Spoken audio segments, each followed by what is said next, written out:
పెద్దవాళ్ళకి మాత్రము నీ జాయింట్‌లో కార్టిలేజ్ అంటే గుజ్జు అరిగిపోవడం వల్ల వచ్చే పెయిన్ అవకాశం ఉంది. దీన్నే ఓకే. డీజనరేటివ్ కండిషన్ అంటాం. అంటే హ్మ్. వయసు రీత్యా వాళ్ళకి జాయింట్‌లో కార్టిలేజ్ అరిగిపోతుంటే వాళ్ళకి వచ్చే నొప్పినే నీ జాయింట్ ఆస్టియో ఆర్థరైటిస్ అంటాం. ఓకే. దీనికి ప్రివెంట్ చేసే అవకాశం కొంచెం తక్కువగా ఉంటుంది. హ్మ్. ఎందుకంటే వయసు పెరిగిన కొద్దీ లోపల బాడీ చేంజెస్ అవుతూనే ఉంటాయి. వెంట్రుకలు తెల్లపడడం, లేకపోతే జుట్టు రాలిపోవడం, ముడతలు పడడం ఎంత సహజమో జాయింట్ అరిగిపోవడం కూడా అంతే సహజం. హుహు. సో, అదొక న్యాచురల్‌గా వచ్చే చేంజెస్. So, okay. దీంట్లో పెయిన్ మాత్రం 50% మందికి మాత్రమే ఉంటుంది. సో, హ్మ్.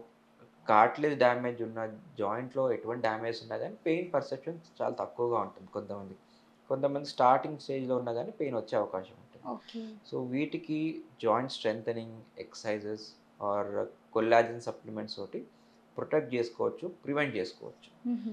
అగైన్ యంగ్ అడల్ట్స్‌లో పెయిన్ గురించి చూస్తే వాళ్ళకి ఇన్‌ఫ్లమేషన్ వల్ల ఆర్ బర్సైటిస్ అంటాం, కీళ్ళవాతం, ఆటో హ్మ్. ఇమ్యూన్ కండిషన్స్ వీటి వల్ల కూడా వాళ్ళకి మోకాళ్ళ నొప్పులు ఎక్కువగా వస్తుంటాయి.